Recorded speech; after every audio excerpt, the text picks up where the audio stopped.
Halo, apa kabar semuanya? Semoga semuanya dalam keadaan sehat dan tetap bahagia. Di sini saya Naval Muntar Sambodo dengan NPM 7018 210080 akan membahas tentang COVID-19 di Indonesia. Oke, langsung saja kita ke slide berikut ini. Sejarah penyebaran COVID-19, yaitu menurut media bebaskompas.id, Coronavirus Disease 2019 atau disingkat COVID-19 merupakan penyakit yang pertama kalinya muncul di Tiongkok dan negara tersebut melaporkan adanya penyakit ini pada tanggal 31 Desember 2019.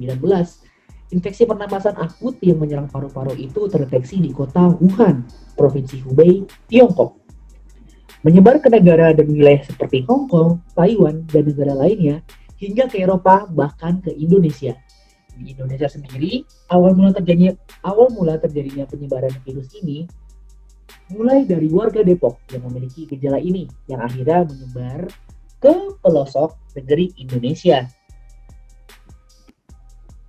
Let's dig in. Kita lansir dari berita nasional kompas.com per tanggal 14 November 2020, kasus COVID-19 terkonfirmasi positif bertambah 4.648 kasus sehingga total menjadi 59.495 kasus. Kasus kematian bertambah 111 orang, sehingga total kasus kematian 15.148 orang.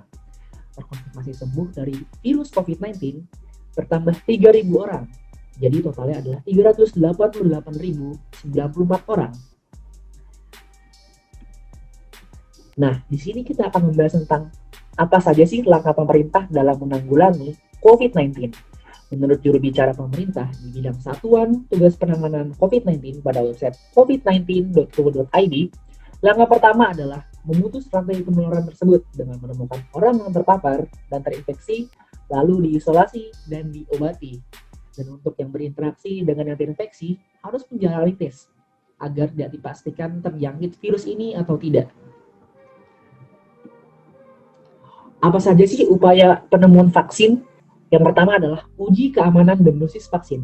Yang kedua adalah vaksin diuji dengan keamanan yang lebih luas. Yang ketiga, vaksin diuji kemanjuran dalam skala besar. Yang keempat, vaksin disetujui untuk penggunaan awal atau terbatas. Dan yang terakhir adalah vaksin disetujui untuk penggunaan penuh dan disebarluaskan. Dilakukan oleh pemerintah Indonesia agar menyelesaikan virus COVID-19 di Indonesia. Apa saja sih upaya penanggulangan dan pencegahan COVID-19? Yang pertama adalah penerapan 3T untuk penanggulangan: tracing, testing, dan treatment. Tracing adalah penelusuran, testing adalah pengujian, treatment adalah pengobatan. Dan kemudian adalah penerapan 3M untuk pencegahan. Yang pertama adalah memakai masker, mencuci tangan, menjaga jarak, dan menghindari kerumunan. Sikap masyarakat terhadap bencana COVID apa aja sih? Yang pertama, masyarakat harus mampu menjalani beberapa aktivitas di dalam rumah agar tidak berkerumun, keluar rumah. Dan kalau kita lihat reaksinya apa aja sih? Yang pertama, orang-orang rata-rata ada yang senang karena bisa bekerja di rumah dan belajar di rumah. Dan yang kedua, ada aja yang biasa aja karena dalam kesehariannya mungkin di rumah aja. Dan yang ketiga, ada yang sedih dan terkena dampak sulit karena tidak bisa bebas keluar rumah karena pandemi COVID-19 ini. Bisa kita lihat dalam rata-rata orang tidak bisa mencukupi kebutuhan ekonomi, itulah yang di poin nomor 3.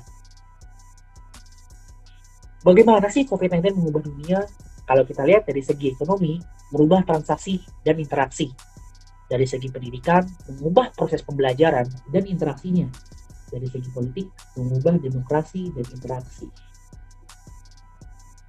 Bisa kita ambil kesimpulan, tetap jaga kesehatan dan penuhi kebutuhan. Kalau bukan sekarang, kapan lagi? Kalau bukan kita, siapa lagi? Inilah pesan yang bisa saya sampaikan untuk teman-teman sekalian. Semoga bermanfaat. Selamat malam dan sampai jumpa.